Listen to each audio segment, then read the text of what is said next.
Study IQ IAS, अब तैयारी हुई अफोर्डेबल।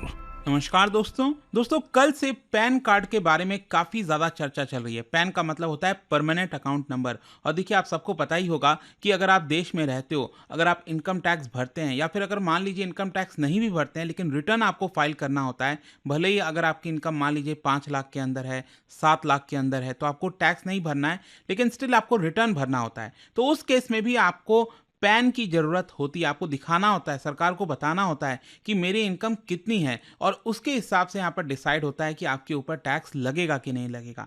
तो देखिए, कल से यहाँ पर पैन कार्ड के बारे में चर्चा इसलिए चल रही है क्योंकि केंद्र सरकार ने अप्रूव कर दिया है पैन 2.0 प्रोजेक्ट। ये आप खबर देख सकते हो, government announces 1435 crore rupees pan 2.0 project. और इसी के बारे में थोड़ा डिटेल से चर्चा करेंगे कि आखिरकार ये है क्या, पैन क्या होता है, इसकी आवश्यकता क्यों होती है, और सरकार यहाँ पर क्या बदलाव करने जा रही है। काफी कुछ जानने को मिलेगा। चलिए आगे बढ़ते हैं, लेकिन उससे पहले दोस्तों मैं आप सबको एक बहुत इंपॉर्टेंट चीज बता दूं।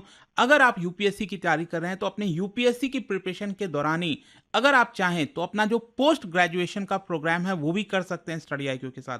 जैसा कि आप देख सकते हो, जैसे आप MA इन पॉलिटिकल साइंस हो गया, पब्लिक एडमिनिस्ट्रेशन हो गया, तो ये प्लस यूपीएससी, ये दोनों का जो पूरा प्रोग्राम लाया है वो स्टडी IQ लेकर आपके लिए लाया है। लिंक दिया है कमेंट सेक्शन में, और आपको यूज करना है ये कोड अंकित लाइव, ताकि आप मैक्सिमम डिस्काउंट ले सकें। और इसके अलावा अगर आप MCQs अटेम्प्ट करना चाहते हैं तो मेरे इंस्टा पेज पर जाइए, वहां पर स्टोरीज में जितने भी MCQs हैं उसको भी आप अटेम्प्ट कर पाएंगे।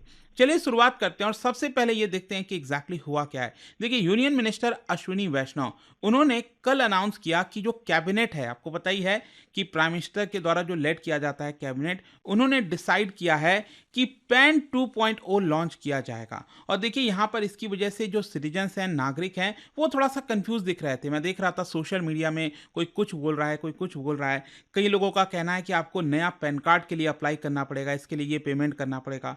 मैं आपको बता दूं, नहीं, यहाँ पर कोई भी आपको नया पैन कार्ड के लिए अप्लाई नहीं करना है। और मान लीजिए अगर आपको कोई पैन इशू भी होता है तो वो फ्री ऑफ कॉस्ट होगा। यहाँ पर अगर आपके पास पहले से पैन है तो कुछ भी आपको नया अप्लाई करने की जरूरत नहीं है। और इसी की वजह से यहाँ पर सरकार अपनी तरफ से 1435 करोड़ रुपए खर्च करने वाली है इस पूरे इनिशिएटिव में। और ये इंश्योर किया जाएगा कि आपका जो एग्जिस्टिंग पैन है वो वैलिड रहे। तो ध्यान से सुनिएगा मेरी बात, जो आपका पहले से पैन नंबर है उसमें कोई बदलाव नहीं होने वाला, वो आपका वैलिड रहेगा। हाँ, जो पूरा इकोसिस्टम है ना इसके इर्द गिर्द, वो बदलने जा रहा है। यहाँ पर डिजिटाइजेशन होने जा रहा है, एक पूरा डिजिटल ट्रांसफॉर्मेशन आप कह सकते हैं। जस्ट फॉर एग्जांपल मैं आपको बताता हूँ, मान लीजिए ये पैन कार्ड है आज के डेट में, आपको पता है यहाँ पर जो नाम है वो लिखा रहता है, आपके फादर का नाम लिखा होता है, डेट ऑफ बर्थ, और उसके बाद पैन नंबर लिखा होता है, और नीचे आपका सिग्नेचर होता है। और अक्सर आपने देखा होगा यहाँ पर होलोग्राम टाइप का बना होता है, भारत सरकार और जो फाइनेंस मिनिस्ट्री है उसका, साथ ही साथ आपका यहाँ पर फोटो होता है। लेकिन ये जो नया वाला पैन होगा, इसके अंदर बताया जा रहा है कि QR कोड भी होगा। आज के डेट में आप सबको पता ही है कि QR कोड कितना इंपॉर्टेंट हो गया। मतलब आप कहीं पर पेमेंट भी करते हो वो भी QR कोड होता है। तो हर एक चीज QR कोड जगह आपको देखने को मिलेगी। तो नए वाले पैन में बताया जा रहा है यहाँ पर एक QR कोड भी होगा। अब नया वाला पैन किस तरीके का होगा, क्या डिजाइन होगा, वो अभी तक कुछ भी रिलीज नहीं किया गया, लेकिन ये श्योर है कि नए पैन में QR कोड होगा। और अगर आपको वो मिलता है तो वो फ्री ऑफ कॉस्ट होने वाला है। And also let me tell you, जैसे कि अभी आज के डेट में तो क्या है, आपको जो फिजिकल कॉपी है इसकी वो भी मिलती है, लेकिन अब ऐसा सब कुछ बदलने जा रहा है। मतलब अब यहाँ पर फिजिकल कॉपी के बजाय डायरेक्टली यहाँ पर आपको वो डिजिटल फॉर्म में मिलेगा। जैसे सब कुछ आपको पता है सरकार डिजिटल करने जा रही है, तो मोबाइल के थ्रू आप उस चीज को दिखा सको, और उसमें QR कोड होगा, और वो QR स्कैन करके आपका जो पूरा हिस्ट्री है ना इनकम का, वो सब कुछ पता चल जाएगा। तो काफी इंपॉर्टेंट होने वाला है। और आप देख सकते हैं यहाँ पर बताया जा रहा है कि सरकार का जो गवर्नमेंट डिजिटल इंडिया विजन है उसके तहत ये कर रही है। और यहाँ पर पैन को एक तरह से कॉमन बिजनेस आइडेंटिफायर बनाने की कोशिश की जा रही है अक्रॉस डिजिटल सिस्टम। तो काफी बड़ा चेंजेस किया जा रहा है। तो क्वेश्चन अब यहाँ पर सबसे पहले ये आता है, बहुत लोग जानना चाहेंगे कि ये पैन होता क्या है। देखो, पैन एक अल्फा न्यूमेरिक आइडेंटिफायर होता है। मतलब यहाँ पर अगर आप देखिए तो जो पैन नंबर होता है उसमें अल्फ़ाबेट्स भी होते हैं और न्यूमेरिक्स भी होते हैं, नंबर्स भी होते हैं।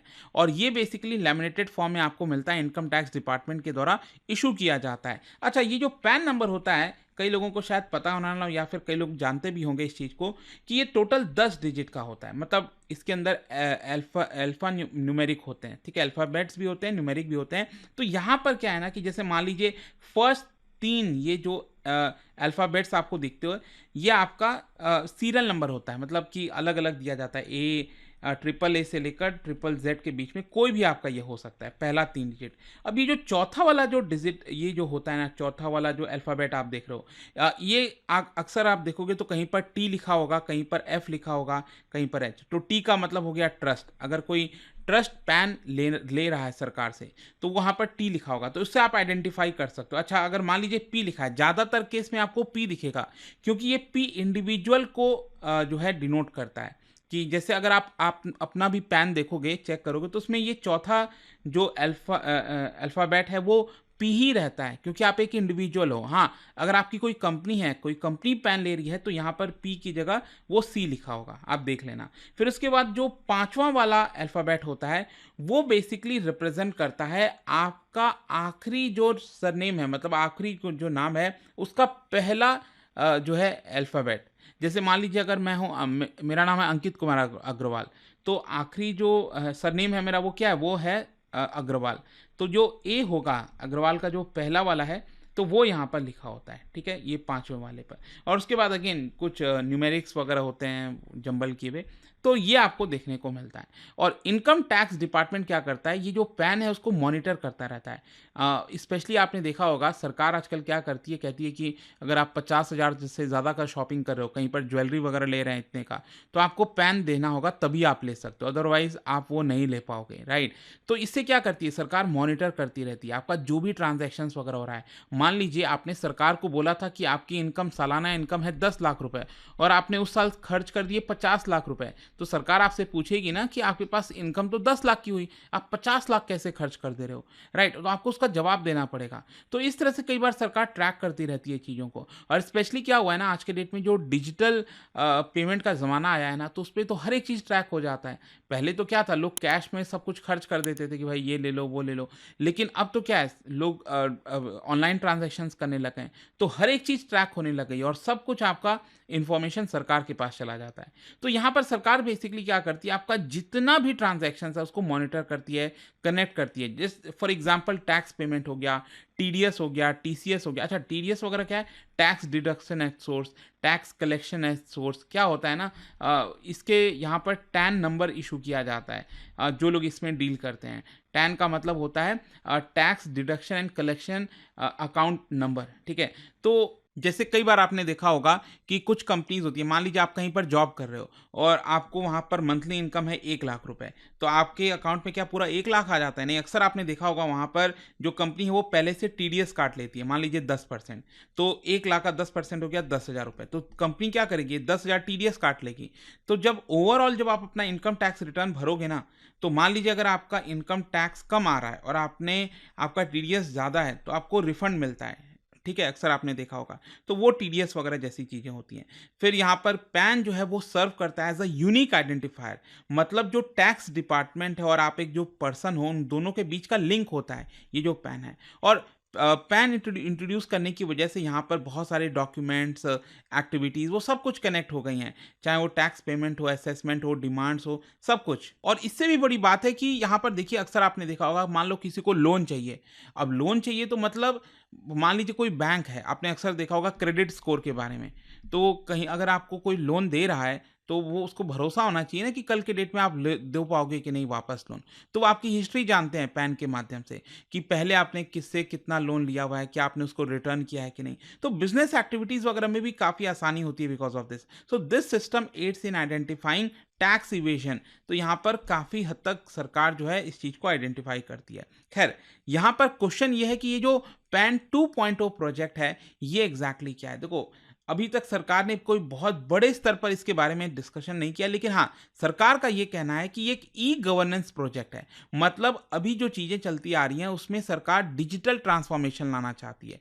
मतलब जो बिजनेस प्रोसेस है टैक्स पेयर रजिस्ट्रेशन का, वो सब कुछ ट्रांसफॉर्म हो जाएगा, टेक्नोलॉजी ड्रिवन हो जाएगा एक तरह से, राइट? तो यहाँ पर जैसे कि सरकार ये कह रही है कि करेंटली जो पैन, टैन, ये जो अभी तक चलता आ रहा है, जो पूरा इकोसिस्टम है, उसको सरकार अपग्रेड करना चाहती है, ताकि यहाँ पर मान लीजिए कोई टैक्स की चोरी कर रहा है, कोई कुछ भी कर रहा है, तो उसको आसानी से पकड़ा जाए। अभी भी बहुत सारे लूपहोल्स हैं, जिसकी वजह से लोग बच भी जाते हैं यहाँ पर। So the entire pan issuance and verification system जो है, वो यहाँ पर चेंज किया जाएगा। अब इसमें चेंजेस क्या होंगे? बेसिकली इसका मकसद यही है to enhance tax payer experience. आपका जो एक्सपीरियंस है, अगर मान लीजिए अगर आप सही हो, अगर आप सच्चे हो, आप सही से टैक्स पे करो, तो आपका एक्सपीरियंस बेटर होगा और जो गलत काम कर रहा है उसको सरकार पकड़ेगी। तो यहाँ पर जो प्रोसेस है पूरा, अगर मान लीजिए कोई व्यक्ति 18 साल का हो रहा है, तो उसको पैन नंबर चाहिए, पैन कार्ड चाहिए, तो वो आसानी से रजिस्टर कर पाए अपने आप को, और जो सर्विसेज सरकार दे रही है वो आपको जल्दी मिल पाए।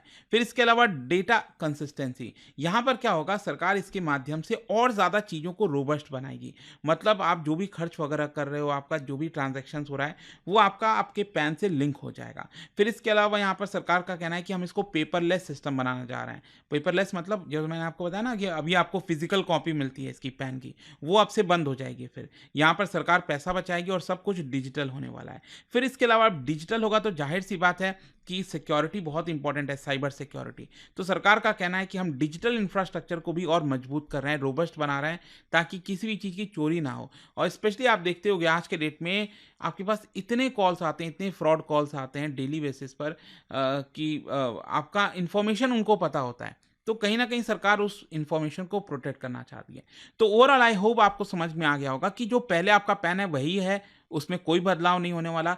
अगर सरकार यहाँ पर कुछ भी नया लाती है, आपको डिजिटल फॉर्म में देती है, तो वो फ्री ऑफ कॉस्ट होगा। उसमें क्यूआर कोड भी बना होगा, लेकिन वो फ्री ऑफ कॉस्ट होगा, आप सिंपली उसको डाउनलोड कर पाओगे। और इसी की वजह से सरकार के ऊपर 1435 करोड़ रुपए का खर्चा आएगा।